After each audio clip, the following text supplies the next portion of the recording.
I am the Tofu Golem. Please enjoy the video. You start by powering off the phone or using airplane mode to protect the SIM. Next, find the SIM tray, usually a side notch or beneath the back cover, and insert the eject tool straight in.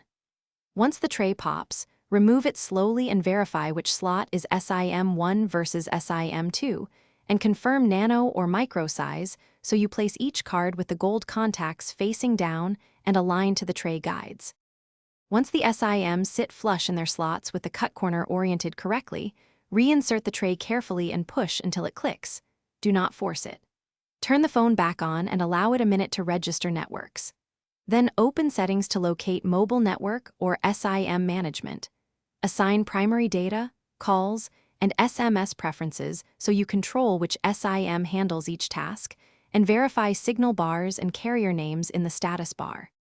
To switch active SIMs, go to SIM or mobile network settings and select your default for data, calls, and SMS. Sometimes you can toggle per app or per call. Use those options for flexibility. If the new SIM doesn't connect, restart the phone, then reseat the card and lightly clean contacts with a dry cloth.